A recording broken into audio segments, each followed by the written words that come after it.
Hey, friends, we are fearless. Welcome to the podcast. My name is Frances Young, and I am here with my 10th guest. Before I get into this episode, I want you to already know what your human design energy type is. And if you do know it, fantastic. Pull out your app, pull out that PDF that you got somewhere from someone, and follow along.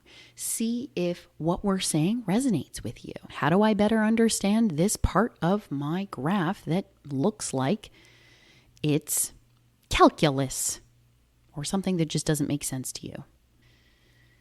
And if you do not have your graph, if you do not know what your human design energy type is, don't worry, I got you. You're going to go to my website at www.francesyoung, FRANCESYOUNG, followed by CPT, or catphiliptiger.com. You're going to go to a page, Your Energy. You're going to input some information, and then you're going to have your human design energy type. And you can follow along. So, let's get into it. Today, I have Kait with me. And Kait is a manifesting generator. So if you are a manifesting generator, this episode is extra for you. However, if you are not a manifesting generator, I know that you are going to find value in this for maybe a manifesting generator in your life and forever the rabbit holes are in which we go down today. So, Kait, how did we meet? How did we meet? I know it was on Instagram. I don't remember the exact moment that we started conversing in the DMs, but I know that it was on Instagram. We've never actually met in person. I know. But you've been in my world for the last couple of years, and I don't remember the exact moment. Do you? Nope, I don't. Yeah, but I know that it was on Instagram. It was how we all meet each other these days. I know. We're tech buddies. We're DM buddies. And I have used Kait's services as she is a professional astrologer and just, I want to say all things ethereal, healing, women empowerment, just human empowerment. I definitely,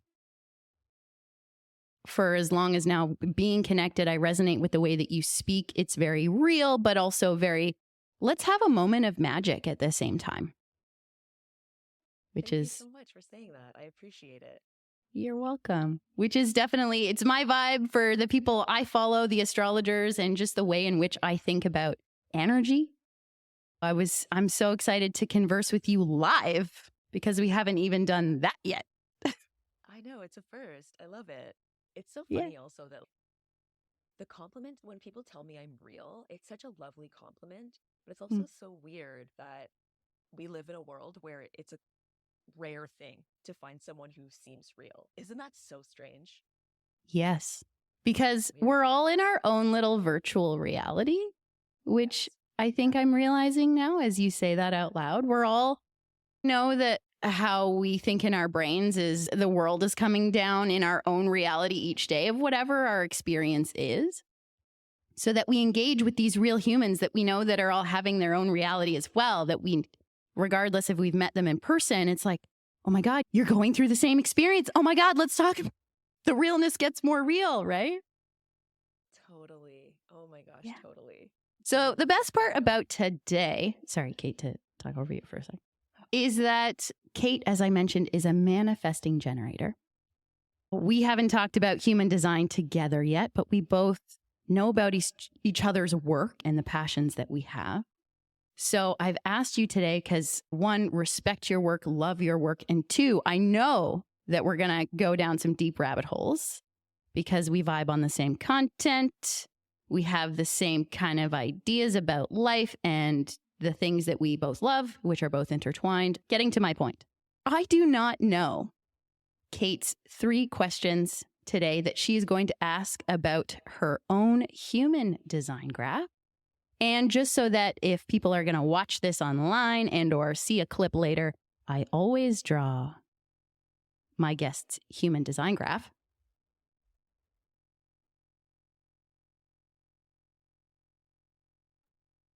With whiteboard markers, and I draw it. It's a little moment I get to hang out with the person's energy before we record.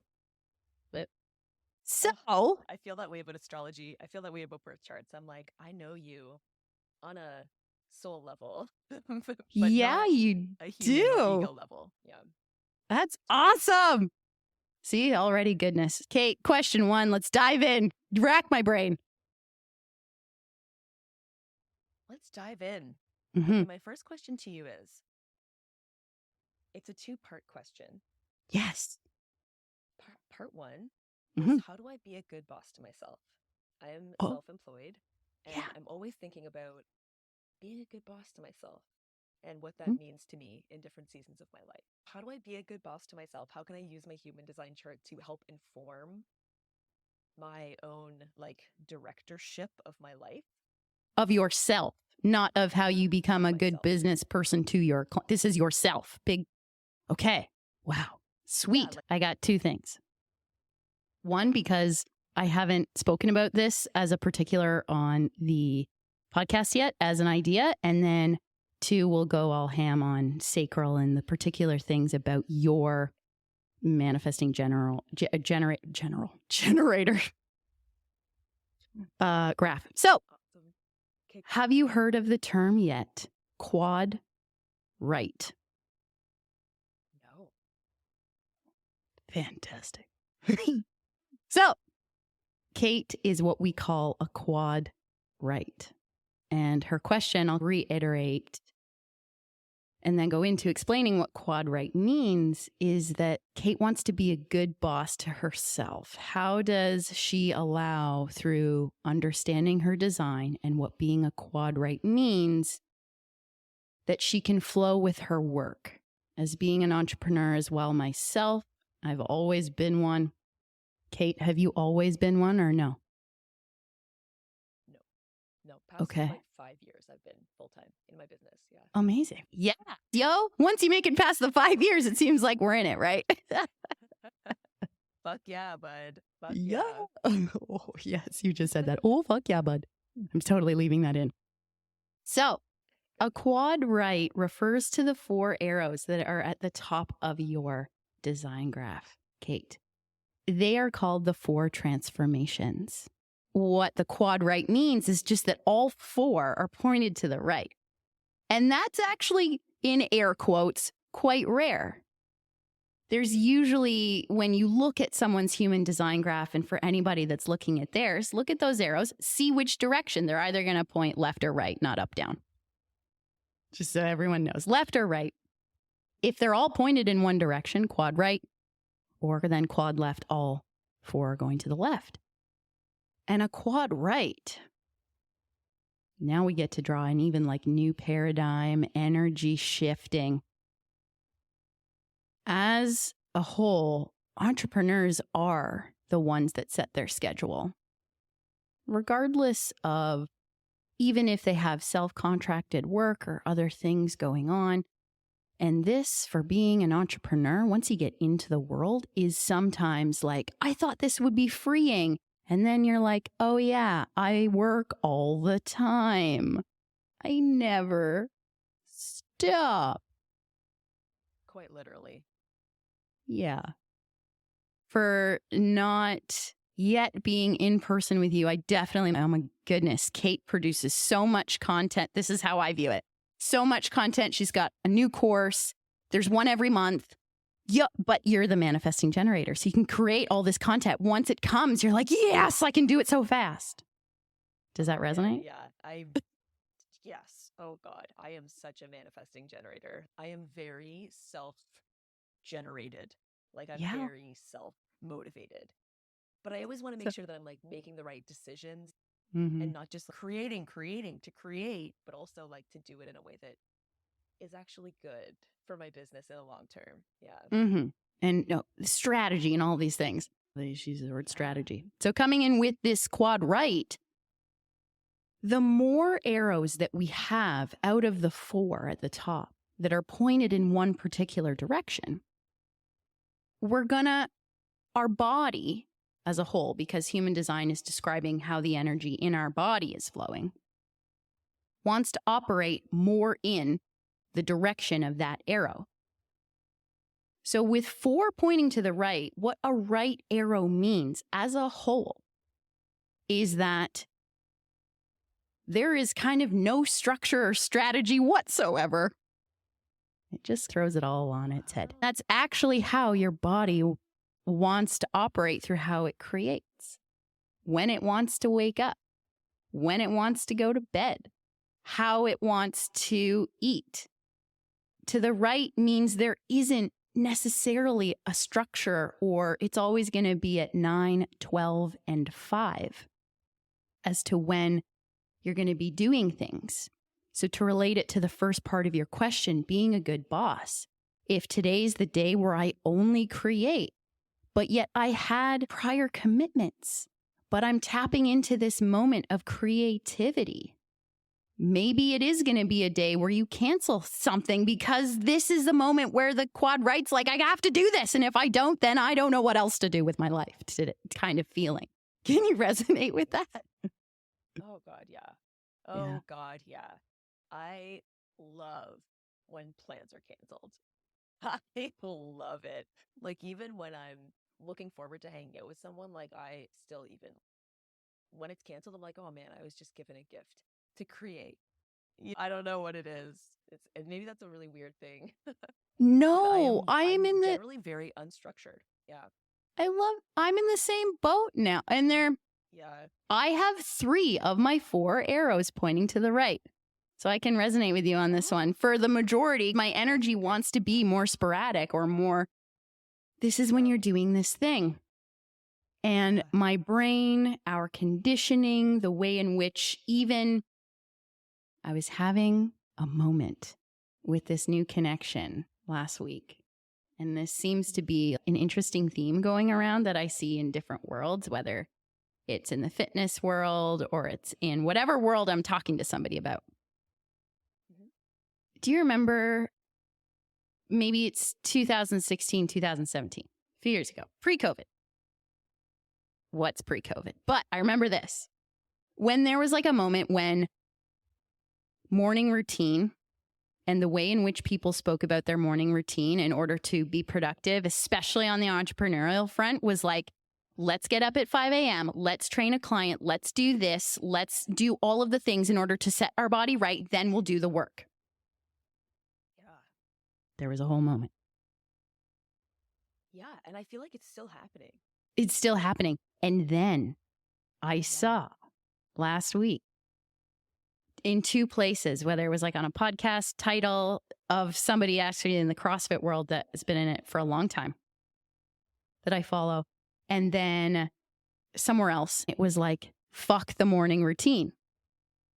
And I was like, okay, finally we're catching on that as much as we can get ready for ourselves in this way to take on each day, maybe the quad right, and in this case, the entrepreneurial of how do I treat my best boss self, if I've found all of my tools that already help me just as a human, let alone an entrepreneur, to feel that I am getting the juice out of my body and the passion, in this case for the manifesting generator that you are, Kait, cultivating this excitement and somewhat sporadic, especially with the quad right and the manifester piece of you, then if you're harvesting that, you're doing your whatever morning routine and treating your boss brain cell the way in which yours is meant to be. Put that in air quotes. How's that land for you? I love it. I love it. Yeah, mornings are such an interesting topic. And they are really important to me. Like, yeah, I love a good morning routine. Mm-hmm. I do, but it doesn't start at 5 a.m. Does it change all the time? Or like you've got, okay, so I do X, Y, Z, but sometimes I do Z first. And at this time. No, interestingly, I am such a manifesting generator. I really resonate with that. but my morning routine is literally always the same. It's like my anchor on the earth. My evening routine also is my anchor on the earth. I'm a Pisces, so it's easy for me to get ungrounded. And so my morning and evening routine are like the constant anchors and pillars in my life, kind of. And if they don't happen, then the day's not going to go good. But sure as hell do not start at 5 a.m. My Lord. And that was another part of this question. I don't know if this is something that you can help me with, Yes. but I really do. I used to love mornings when I was a kid, and I have magical memories of mornings and being up before everyone. And it is a really powerful part of the day, right? Because it's like you're just woken up, you're fresh, there's so much potential. And I can be really productive doing that, but I always get in a little bit of movement. I always get a little bit of stretching, and I always eat after that. Then I pull 3 cards, write a little bit down, and then I go into work. Doesn't happen, everything falls apart. Yeah. Like, I promise you that. It will fall apart. It's okay. But Mine also. So I have to love mornings because of this relationship that I built with them. But I want to just be, I don't know, more free about it, if you like. Yeah. I want to really be a morning person. Like, I don't want to have to do all these things so that I can move forward in my day. I just want to like love mornings and find the magic in the mornings again. Okay. I love it. I'm still going to extrapolate all on the boss, the quad right. There's other things that I'm so pumped to say about your design, specifically about ritual. Okay. Now, a routine is a ritual to me. I feel like the word ritual already, as I knew pre-thinking about how you would resonate with that word for yourself. I'm like, ooh. One, I try to, because I've been all about this morning routine, that morning routine, breath work, and you know that my work as a whole is combining human design and fitness, helping our body feel this most alive and excited every time we wake up, especially for a manifesting generator and or generator. We want to feel excited every day, like a kid who's on jelly beans 24/7. Oh, yeah. That's what we want about life. So that's like my default state. Skipping through the fields moment. I can picture you in your little backyard. Just not in the morning. Just not in the morning. Yes. Okay. Yeah, just not in the morning. But like every other time, like generally I'm moving around the world like that. Yeah. Pretty much. Yeah. There are also 4 out of any one person's human design graph. All of the numbers are important. The ones that we have that are on our graph, those are energies that are elected within us. We realize them as gifts or things that maybe we don't even notice that we're good at. And somebody else is like, hey, I noticed this thing about you. You can usually find it in your graph somewhere, which is super eerie and cool. It's literally linked to our DNA. So it's just the spiritual way of saying you're really good at curating a room. It just looks really good. There's things like that written about us in our graphs. But the top 4 are the most important. And when we look at certain graphs, if anyone is looking at a PDF of some graph somewhere, the top 4 numbers that where the sun is when we are born, we'll get a little on the astrology side, and where the earth is with regards to the season as well, that the number that is elected the moment we're born. Those 2 are super important. And then there is a calculation as to what is called our design date. That is roughly 3 months prior to our birth while we're still in our mother's womb. Super cool. Yeah. And those 2 numbers, where the sun is when we're in our mother's womb and where the earth is when we're in our mother's womb. It's the beginning of 3rd trimester. So those 4 numbers are like extra important.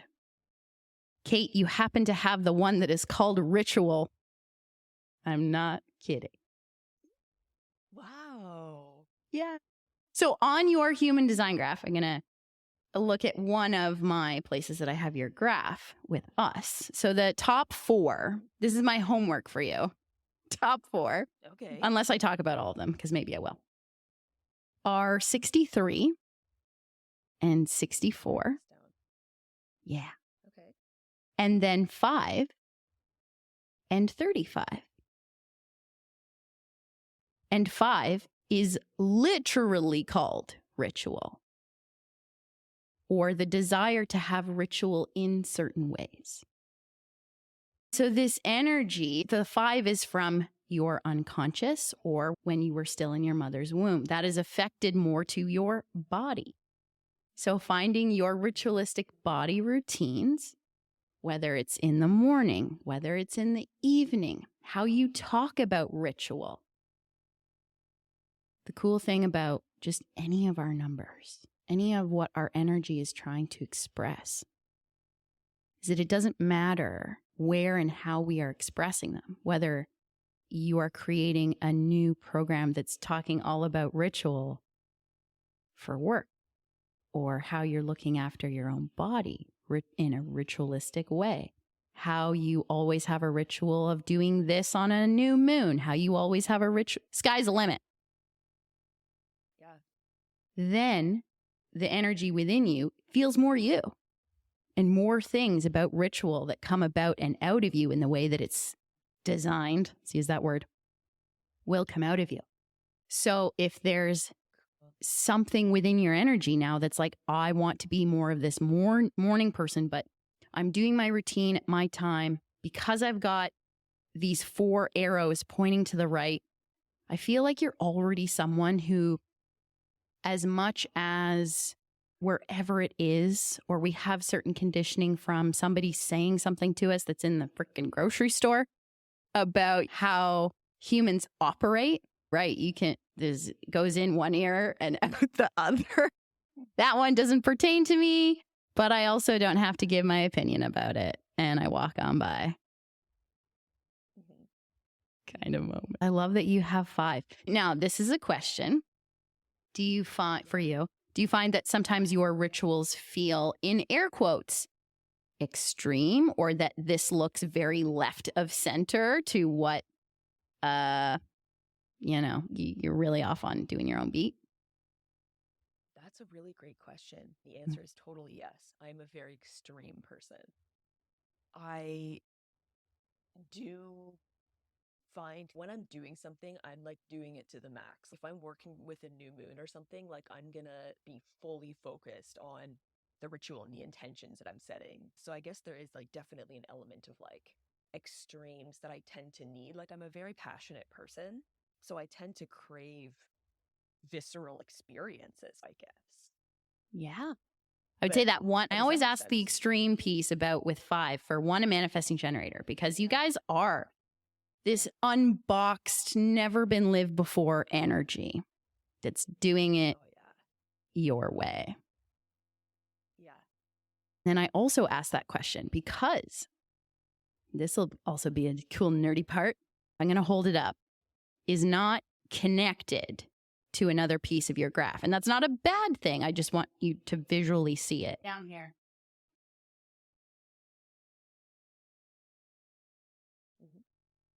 Yeah. So what that means, and actually the opposite on that graph is number 15. I happen to have 15. It's a place where we connect. Side note, cool. Our whole, like when 2 humans are together, their energy changes. There's extra that you can feel. When we look at people's human design graph, and I was so pumped to talk with Kait for how many reasons today, but we fully fill in all of the chakras together with our graphs, just so you know. Wow. So you and I are like a power duo. I know. I was like, oh my God, this is why we vibe. For other reasons. That's so interesting. So what would that be like great for? Does that mean that you and I like would be amazing coworkers, amazing friends, or like we'd bounce off each other, or like where you were lacking energy, I could give you energy, vice versa? All of those things. Yeah. Cool. And I mean, I would get nerdy as to what I'm going to explain right now as to where do our channels connect and what do those channels mean? How can we, as you just said, give each other energy when we need it? The extreme question comes from the fact that 15 is an energy of that if someone has that one lit up, like myself, I'm legit designed to go to extremes because other people won't. So sometimes when we have, since you have 5 and you don't have 15, we are seeking for you the extreme. You are seeking this visceral, I'm going to go to the ends of the earth in my routine. Because you have a sacral center and a root colored in, you've got a lot of energy, which is incredible, and a lot of energy on your graph. You don't necessarily have to go to the extreme on every ritual. Or if there's one moment where sometimes we're like, yep, nope, this ritual is more for me. This one's not for everyone. Or I don't want to tell everyone about this one, or something along those lines. Does that resonate? For sure. Yeah. Because then sometimes the reason why we're meant to connect with others is the ritualistic energy within you wants to know what extremes is, but it also knows, actually, this is me and I don't have to do the extreme cold shower every single day if my body's not telling me to do that. Oh, yeah, that's definitely true. Cold showers, no. Especially as an example of one random ritual, But I'm also, yeah, that totally makes sense. But I'm also a very private person too, in general. So I'm not like going to go around I'm never really extreme in that way. Like maybe in certain ways, but not in all ways, right? Yeah, in certain ways. Yeah. Totally. I feel there's a moment where I want to wrap, because regardless of where my tangents go, I'm like, what's the tangible moments that Kait needs of how I answered that question so she knows what her day-to-day moments are as a boss babe in how do I treat myself? If there's a moment when the plans get canceled, you relish in it. Keep relishing in it. Love it. The 4 transformations, to say them in a sentence, is that your body is going to be hungry for food and information at different times every day. The right arrow doesn't know unless the body is like, yep, I'm hungry, feed me. Do you realize that you eat at random times sometimes? No. Oh. No. Yeah, like I'm a very regimented person, pretty much. Okay. But yeah, that's interesting. Just take a mental note of it. Don't even worry about writing it down. Because I at different moments where I have followed nutrition programs and tried to follow whatever fitness program or whatever dance thing I'm in, blah, blah, blah. Super regimented also, but my digestion and information arrow, the top one on the left, is pointed to the right. It means that some days aren't potentially going to be the same as others. Whereas there's so much conditioning in our life around consistency on those types of things that says we need to, that's potentially the most annoying thing for me as a health practitioner now, let alone knowing about human design. I can imagine. Pisses me off. Yeah.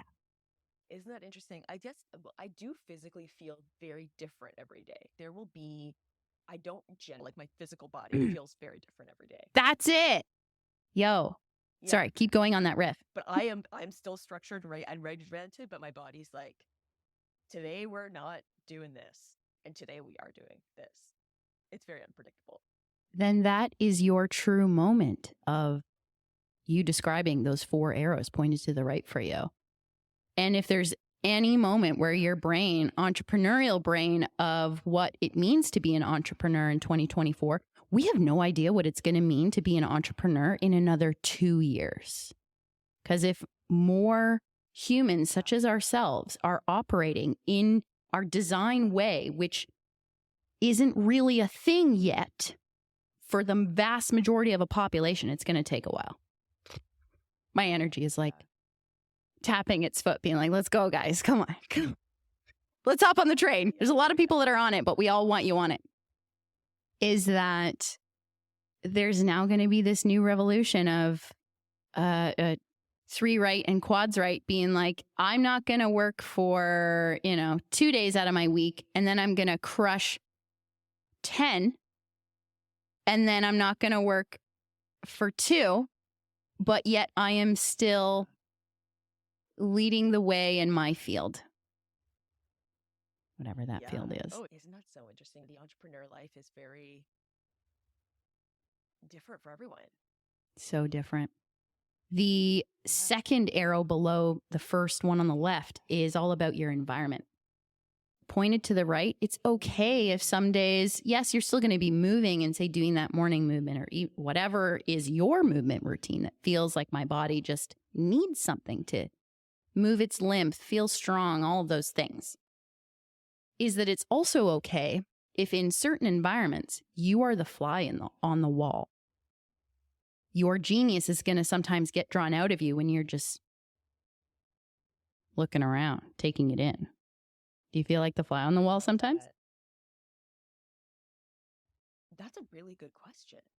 I do, I guess. I do try to be that way.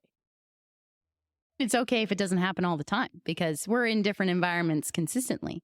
But a right arrow, when it's pointed to the right for our environment, is that I've seen it happen in lots of different designs. As an example, I know a manifester that has their environment arrow to the right. They're a trainer. However, they don't demonstrate very much. They do sometimes, depending on the type of workout they're doing, but they are a trainer that just stands there. And I'm like, okay, that is literally the practice of in the moment with their client. I am observing more than I am participating in moving my body in order to take in what's happening. So I'll give you a real life example. Yeah, I do like observing. I am very observant. Like I never miss anything. I've still never met you in person, but I feel like you're more observant sometimes than I am. I have my only left arrow is environment.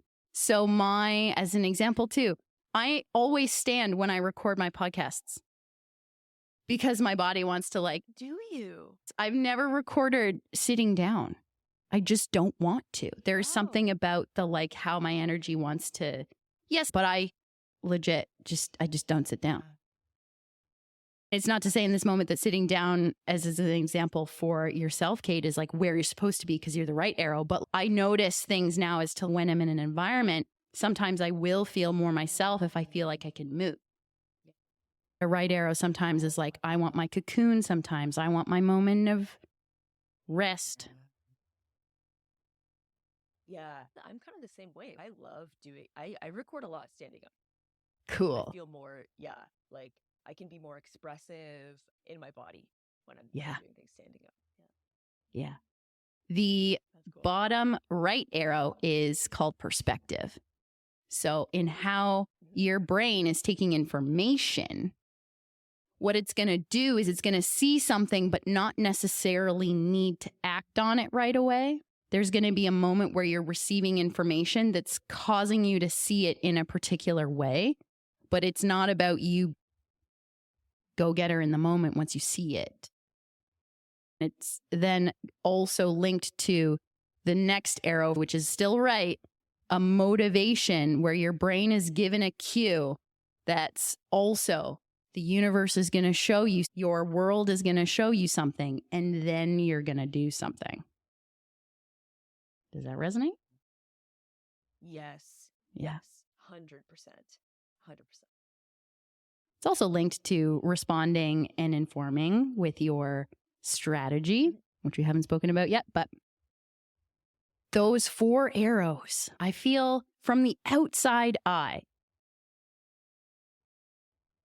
and the way that I have seen your business grow, I've seen this beautiful little evolution of Kait, and oh my goodness, it's all come out of nowhere. And who knows how it happened, but now it's here. And I'm like, how do I? But those 4 arrows, you ever, you're welcome. Did you ever think in, say, 2 to 3 years, that all of a sudden there would be this growth, there would be this where you are now? Oh, man. Well, I feel like you never really feel like you're there. I don't know. Do you think, I don't know if we ever feel like we're there. I still feel like I'm coming up, I hope. But I guess but it's funny because we only see Instagram, right? Instagram is such a small, at the very end of the day, it's a big part of my business, but it's also a really small part of my business. But I think that it's so easy to make assessments on other people just based on Instagram, and it is huge. Instagram is definitely a huge reflection of us. Yeah, over the holidays, I got a lot of followers because there were 2 reels that went viral, but that, I guess, it was really like the pandemic that allowed me to go full time in my business. I don't know if I ever thought that I was like, I want to like, obviously I want to do this. Yeah, I guess like I want a big break moment. I think we all kind of want that. Yeah. I'll get into one other thing and then yeah. I know I'll do a wrap up moment and then move on. Because I love question when we went on so many tangents. Another vibe of quad right entrepreneurship, how do I treat myself better in this consciousness with this, is that a quad right, for sure, a manifesting generator are so adapt to being the people in air quotes that pivot, even though 2020 really rocked the word pivot for me. Manifesting generators definitely pivot throughout their whole life. Yeah.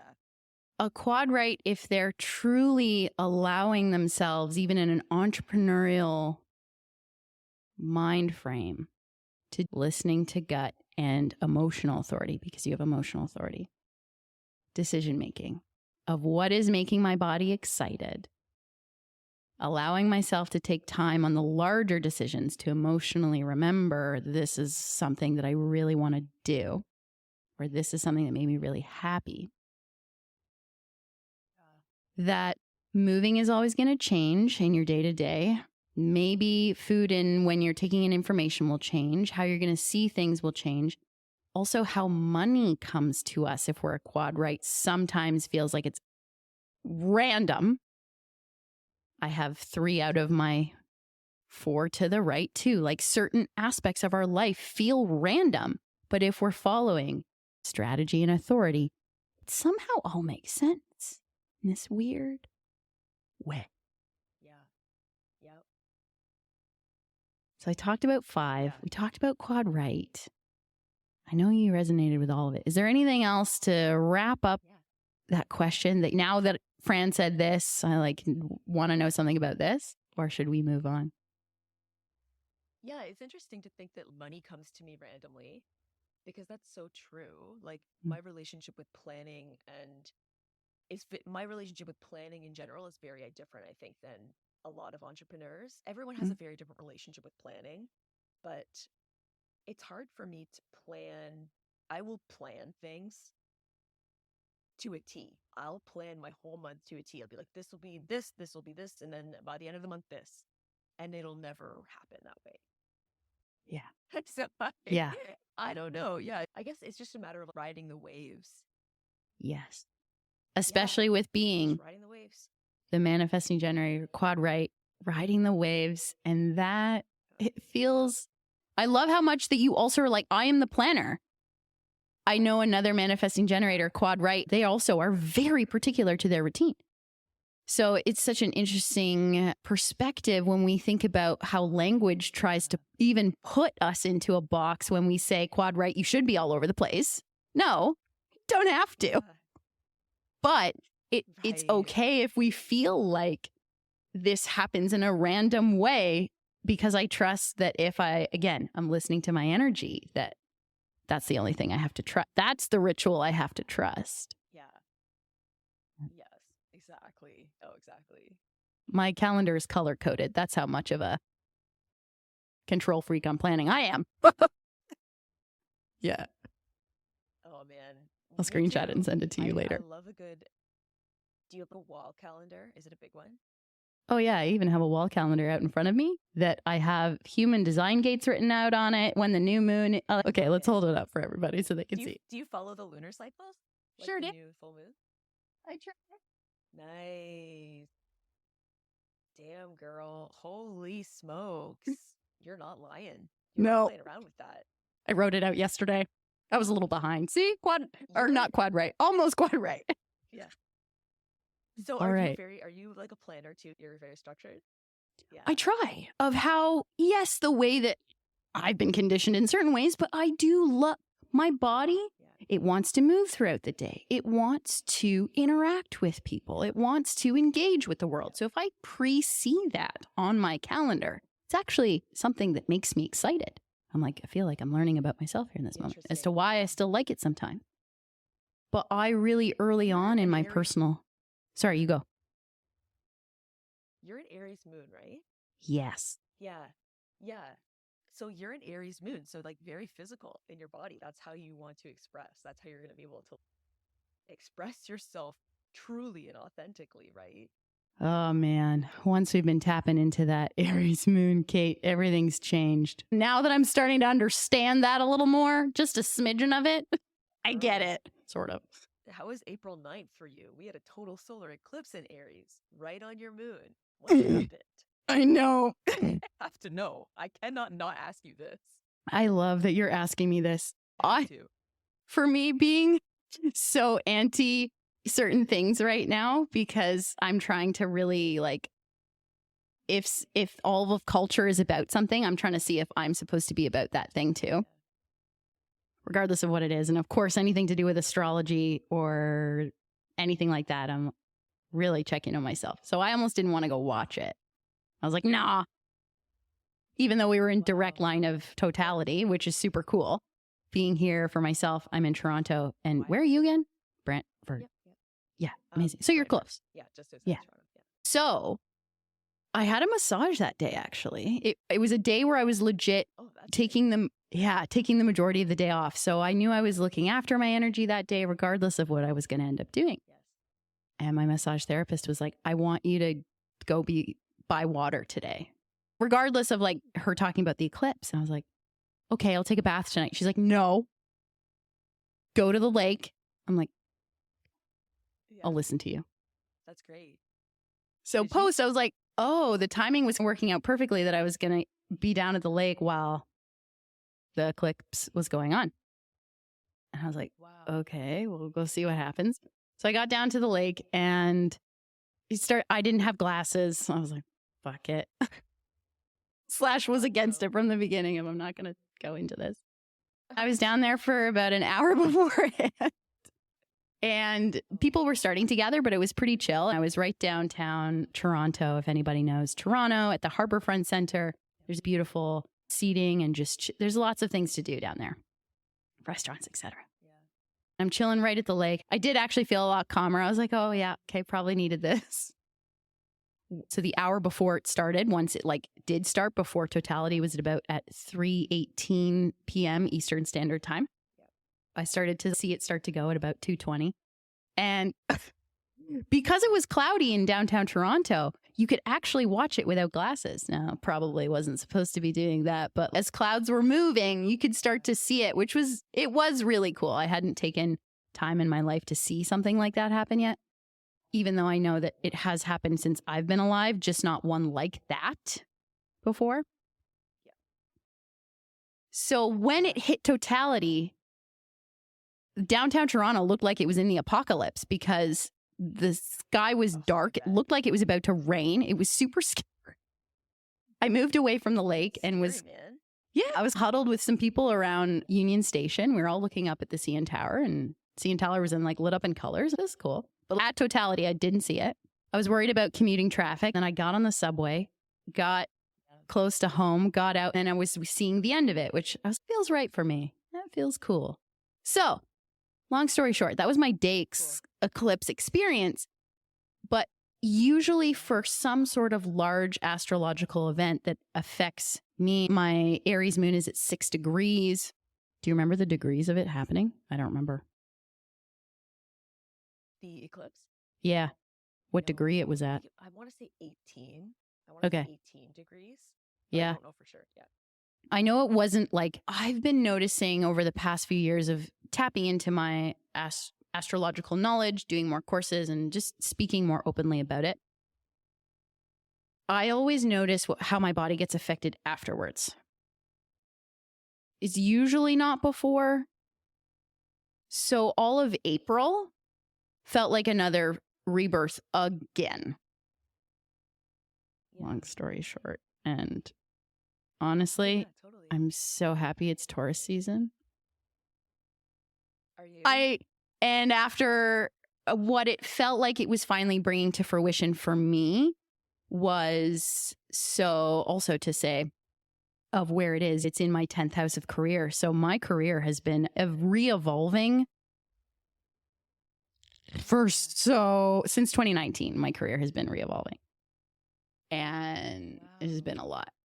So to again feel like I'm still rebirthing, but knowing that the birth is the right time, and then also a whole bunch of other things that were around my career that I had to then let go of happened each week, kind of post eclipse of me stepping up and doing things I didn't want to do, in this case, talk about with certain people in my life. And then now in May, I'm like starting to feel burnout. Are you? Yeah. A little bit. But also, all of the pre-rebirth to this new rebirth post-eclipse, another layer of it. Mm-hmm. This is all that pre-work, now that one wasn't as hard. If that makes sense. That was a long tangent. I appreciate you asking. Because it's been a hot minute. April was a hot minute. Yeah, and it was a rebirth for your career, for sure. And not just your career, but also like yourself. Like you on a physical level, right? The moon is the body. Yeah. And it rules my chart because I'm also a Cancer rising. You are. You're ambitious. I'm glad that you went to water, though, because that's the opposite of fire energy, like elementally. So that's a good move for you, perhaps, if you're feeling Thanks, Maria. Shout out to Maria. Spicy, go to water. Shout out to Maria. My massage therapist. Shout out. I love you so much. And you're the one that sent me there. So. Oh, man. Bless her. Bless the massage therapists of the world. Yeah. They hold so much space for us. All right. Let's get question 2. Let's get question 2. Yeah. Question 2 is, what environments support me? Like at work, for social life, for dating. I'm a single lady, so I do some dating. All the single, I couldn't help it. All the single ladies. Ditto. All the single ladies. I'm a single lady. Lady? Yeah. Yeah. Nice. It's fine. I'm in a place right now where I'm like, this is cool. Took a long time. The single life is great. I gotta say, I enjoy it. Ditto. Life. It is. For me. It's the life for me. Yeah. For some reason, I feel like I want to start singing like a Disney song from, it's either Hocus Pocus or something. Anyways, that's where my brain tangent was going. Environments. So I'm going to talk about right arrow. And I'm also going to talk about something that I can't even put up on this graph because I've just drawn it. There is an environment piece of our graph that will tell us legit where our body feels most comfortable. That's linked to the right arrow. Cool. And Kait's is called valleys and also has the word wide next to it. And that is related to the right arrow as well. Now, with me just saying valleys, how does that resonate for you? Have you heard this yet? No, I haven't. Okay. And it's fascinating. But valleys and, you said wide or expansive? Wide, yes. Wide. That feels great. Like, I like the idea of being in a wide valley. In generally. Things on either side? Symbolically, that sounds awesome. Like, let's put it into what a valley means. There's usually things on either side. Let's say mountains, and then there's this big, expansive, flat plain in the middle, but you can choose to go to the top, but you can choose to be in the valley, and there is a feeling of, yes, I can do as I please because of the right arrow, choosing to be high, choosing to be low. Yeah, I'm going to let you go with me just saying those things. I love that. That feels very supportive. What I'm thinking about right now is like the bowl at Trinity Bellwoods Park. Yes. If anyone knows, if they're listening in Toronto. It's like the bowl. I love that. I feel like there's something about it that allows me to feel like I'm flowing at the lowest level, which is like water element to me, and it's close to the earth, and also like not high strung. Like I am not trying to feel high strung in this. I am trying to feel like I'm in a valley that's wide. Yeah. Cool. So to even draw in, like where you live outside of Toronto, to say broad spectrum, suburbia outside of Toronto, I'm sure that even are the houses on your street close together? Or do they have some space between them? Pretty close. Okay. They're pretty close. Yeah, not too bad. Yeah. Okay. The one thing with valleys overall as an environment everyone has a different one. And I'll say what mine is to give difference. Is that our body is trying to seek what our environment is from our human design graph, even though we know we won't always be in the environments that it says on our graph, which is fine. We don't have to be in valleys all the time in order to bring out all the genius in our body to feel the best all the time. And valleys is one of these ones that is so, it wants to be in the mix. It wants to be able to mingle. But again, it wants to feel the width. It wants to then feel like it can retreat and have its own moment. So I'm not surprised that you live at least these houses that are close together, but outside Toronto. So you've got this community, but you can go to another community if you want to. Yes, that's huge for me. Mm-hmm. That's huge. Knowing that it's accessible, but also not always in it. I'm going to keep it over there, but I still want to know that it's there. I'm going to keep it over there. Yeah. I still want to know that it's there. Yeah. Exactly.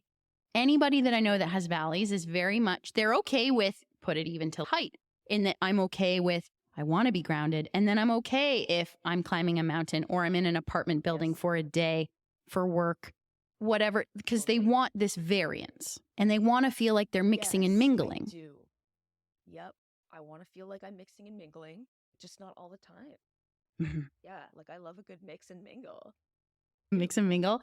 And a manifesting generator wants to poke and prod people because they've got the manifestor defined throat also. So they're like, hey, I'm going to go mingle, but then I'm going to go and be by myself so the manifestor part of me can recharge too.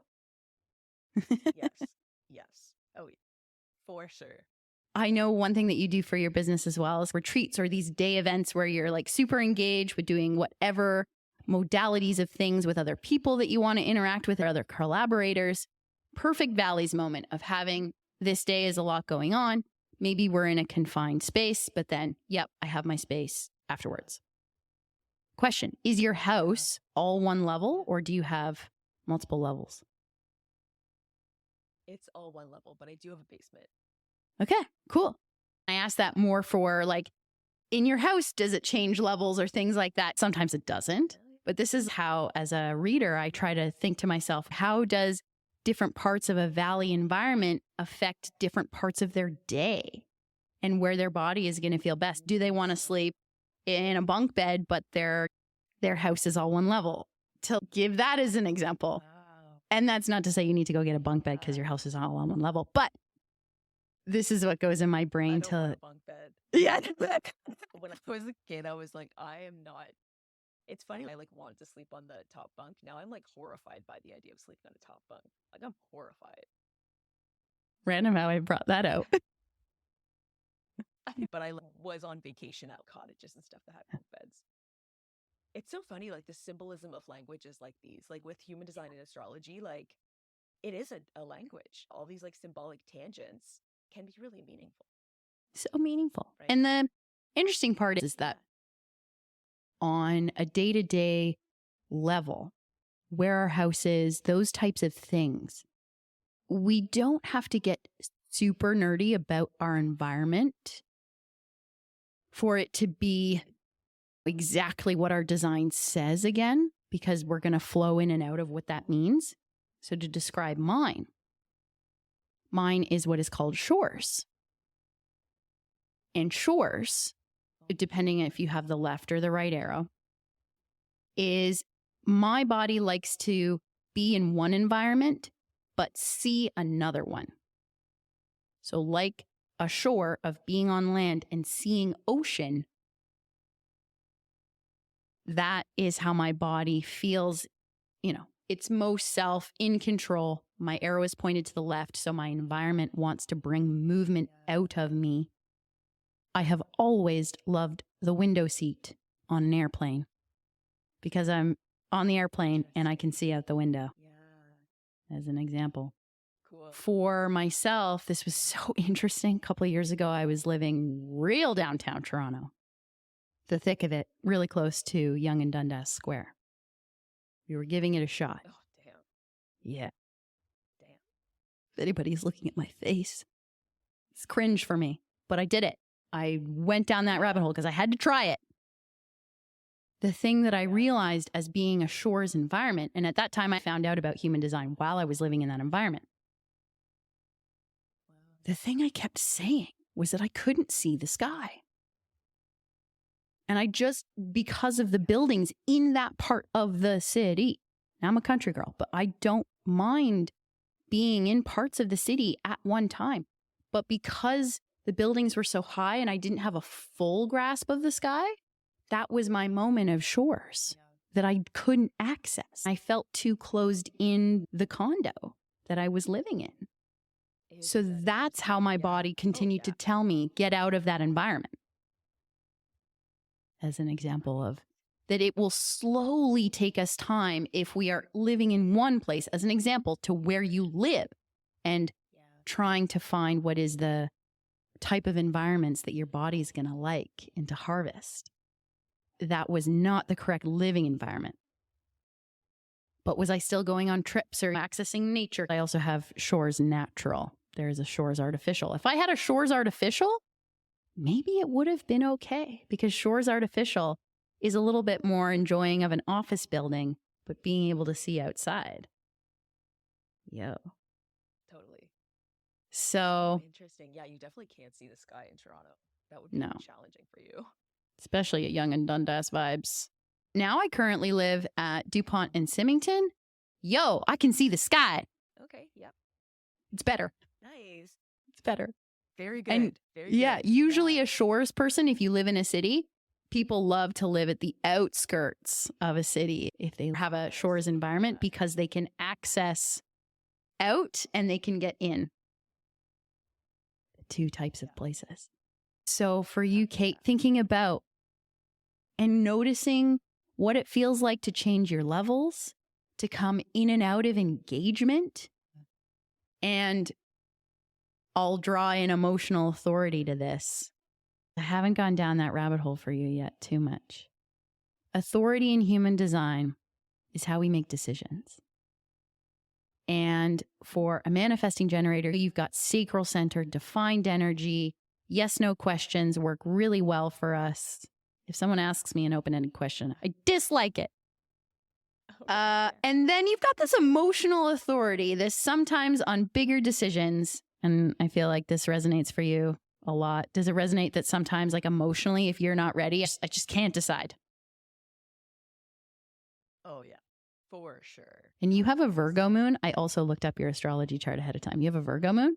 Yeah. Is there a part of that Virgo moon that's I want to know, even though I just don't? Or I'm curious on that. Always. I don't do well with uncertainty, but I am a Pisces sun. Yeah. So there is a part of me that I'm very extreme because I was born on a full moon eclipse. I also saw that. You were born on eclipse too? Yeah. I was born on an eclipse, yeah. Now, my question in this moment, for being more of an astrology nerd these days, do you usually look at your chart in whole sign or Placidus? Whole sign. Yeah. Whole sign. I really like whole sign. When I looked at that, I then saw it was in your 11th, or no, it was in your 12th house. 12th house, and your sun is in, okay, yeah. Oh my God, your psychic abilities. And you have, okay, I'm going to go to a rabbit hole because I do combine looking someone's astrological chart with their human design because of where numbers are and all those cool things. Yeah, okay. Yeah. Nice. So where the sun is when you're born is Pisces season. We're doing a side tangent off of environment. And the 63 is the number that is elected as the sun and the most prevalent energy that wants to come forward through you.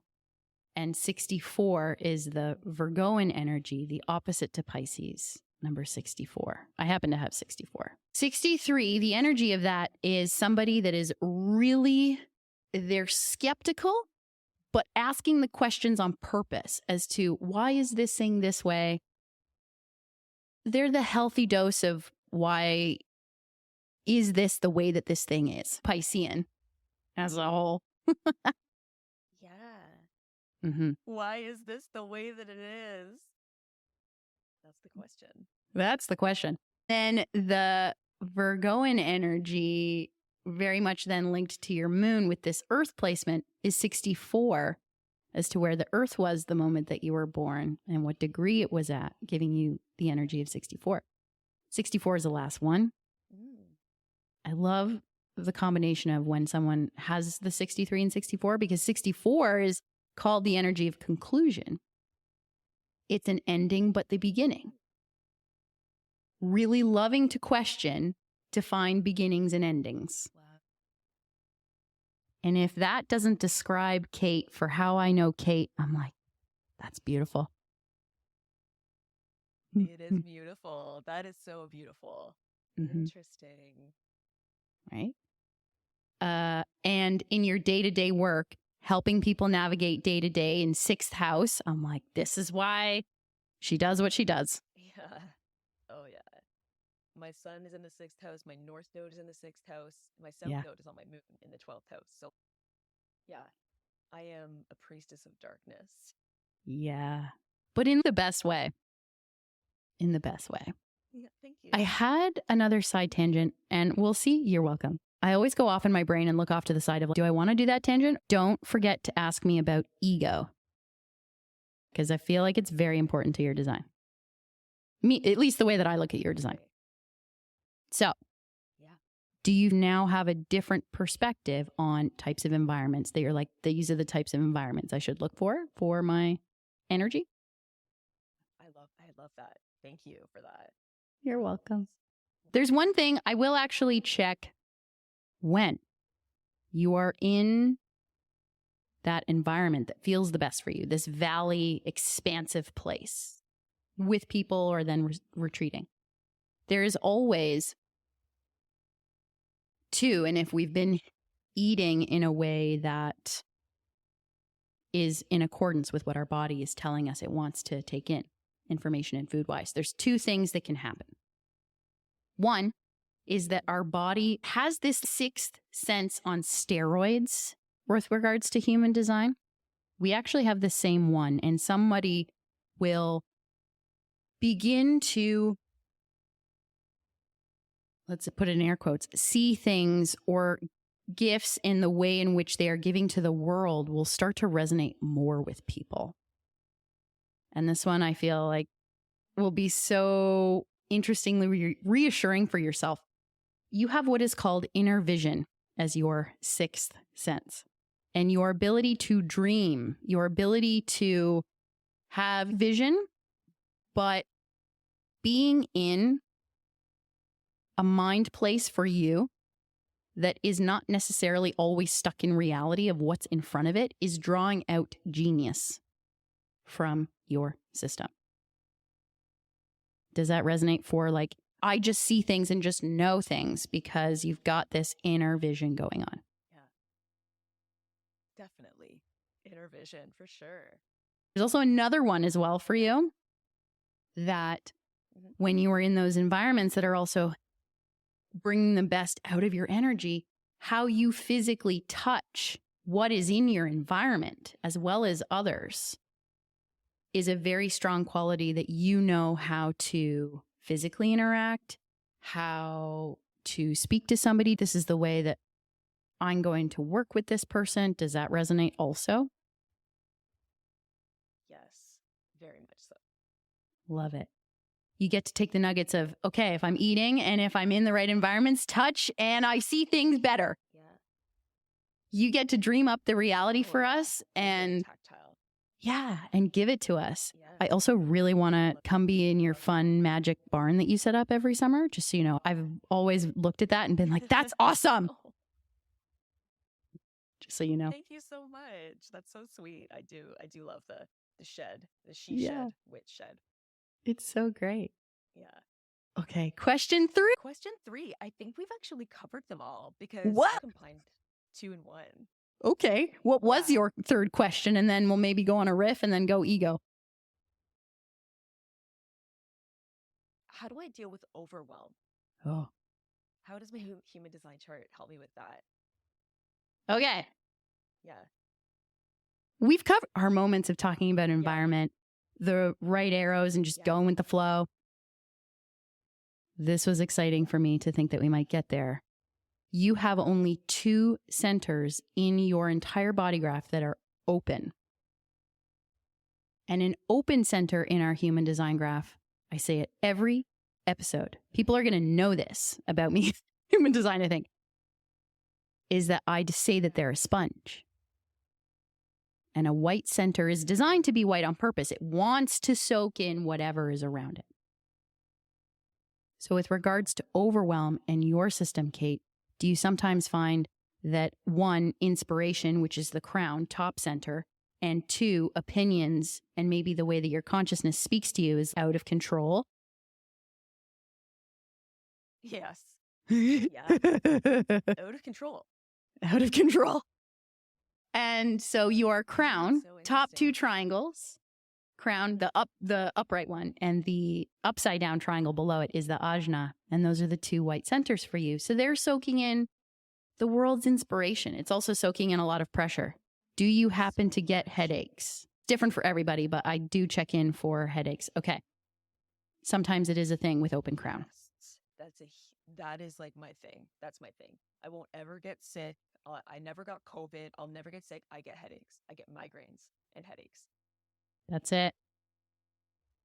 And it's funny how a human design graph can say that. And I've never asked you that question before and or known that that could have been something that you deal with because I don't. Totally.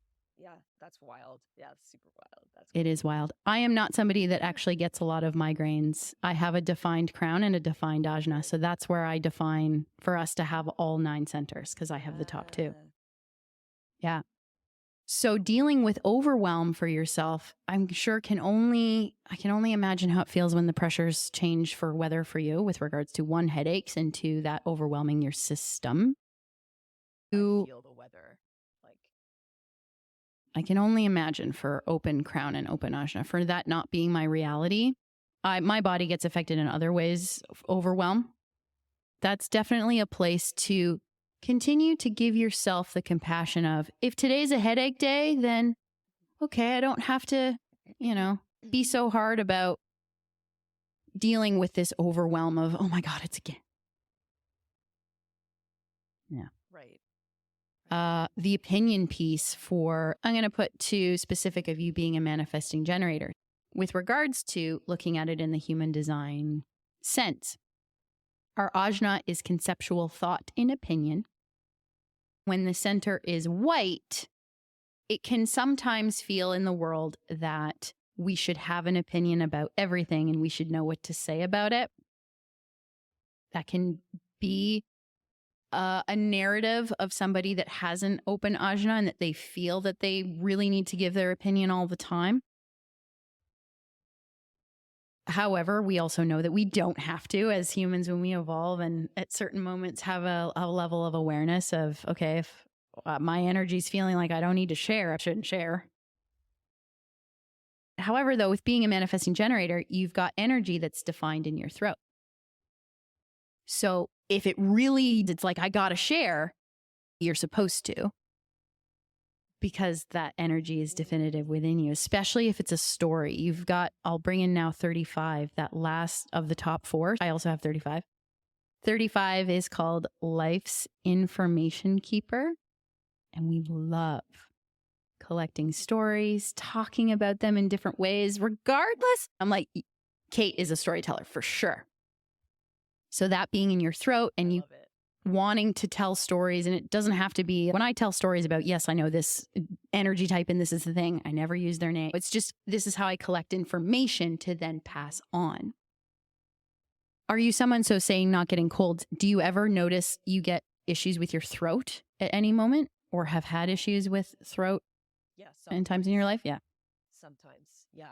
I do notice that my throat chakra, I'm very aware of it. I'll need to clear my throat a lot. I'm very sensitive, about annoying someone if I'm doing that because I know it's annoying.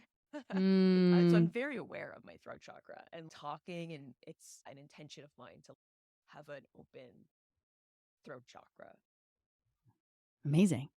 Yeah. To link the idea of opinion and throat overwhelm is that because your ajna on the graph sense is not connected directly to your throat, if the opinion and feeling like this is what I need to just speak about, regardless of giving it, the identification of this is an opinion, You might not necessarily have to say it or feel it, but if it's coming from your body and just viscerally knowing that this is how you need to speak about something, then it's most likely correct for you.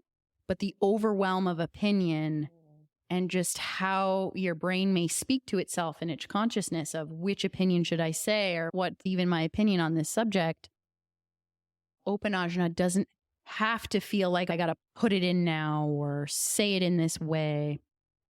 Because it's okay if it feels overwhelmed sometimes, or it doesn't know the answer to one particular thing.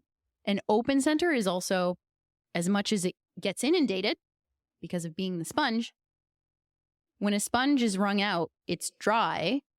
So it also has everything, though, that it needs when it needs it, when it needs to soak things up. So open ajna on an opinion about astrology or an opinion about something that Kait is really passionate about that knows when it speaks, it's, oh, I noticed that. So an open ajna also on its things is really, I got this. Mm-hmm. Mm-hmm. Other ways to deal with overwhelm, manifesting generators. This is a nugget for your overall energy. So you have all 4 motor centers in your system having definitive energy, which is so cool. The root center, the solar plexus for emotional authority, the ego, and the sacral. I can only imagine how on certain days you're just like vibrating like this in the best way. Totally. It's fucking awesome. Yes. I only have one of the motor centers, even though I'm a generator. I only have one. The rest are white for me. Wow. Yeah. Huh.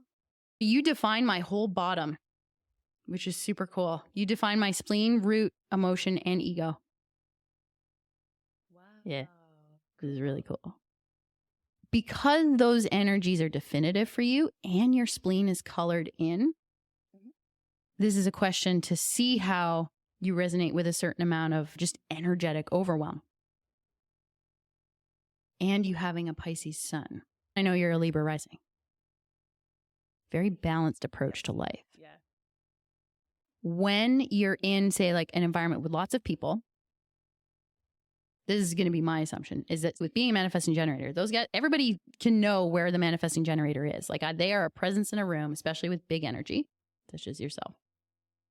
But that afterwards, even though your energy is still very much Kait, because you have all of those colored in centers, do they feel like they're almost on even above cloud 9? Because we still are going to soak in energy in those centers. It's just like now you're like, what else is mine to a certain extent? Yeah. Above cloud 9. That's so interesting. That's such an interesting way to put it. Yeah.